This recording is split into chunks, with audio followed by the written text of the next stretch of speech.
listening to the Photobomb Podcast with the world's greatest photographers, Booray and Gary.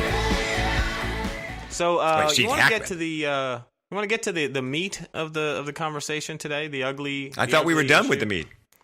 No. Well, we got one more meat. Oh, the story about the picture? Yes, and this is as a caveat. So we've got someone on the Kelly Barnes posted this to the Facebook page, and this is from StopStealingPhotos.com. So this is another one of those instances where someone has been stealing photos, or allegedly stealing photos, rather, and there's an article, and we'll post this to the page so that everybody can see it. Just as a caveat, the person who this article is about is someone that I know. Right, and this is someone that I know and someone who I very much like, who I consider a friend, and also someone, and I have judged most of these images at one competition or another. Okay. And so I have been a judge on the panel for a lot of these images in question.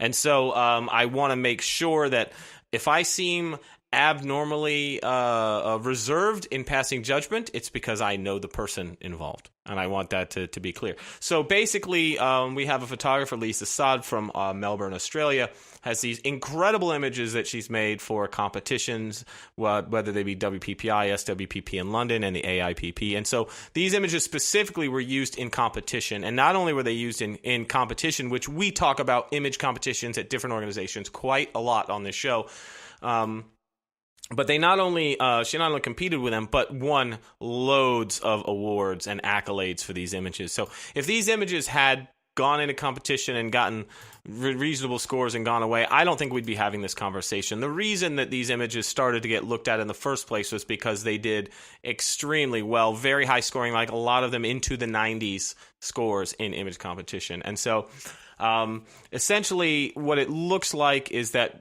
she was allegedly using images from other people's work and then creating a different image out of them, but taking elements from other people's work and using them in creating these final images, which in the terms of certain competitions, for example, at PPA's competition, at the International Photographic Competition, if you participate in the artist category, there's an artist competition and then there's photographic open. And in artist, not all of the elements in a composite have to have been something that you created. In fact, many aren't, and that leaves room open for categories like image restoration, to where you get an old photo that's been damaged and you digitally restore it. Well, that type of image is welcome in that competition. So in the artist category, you do not have to create every single element in the image. You do have to have permission. In fact, you could compete in the artist category as not even a photographer. You could just take other photographic elements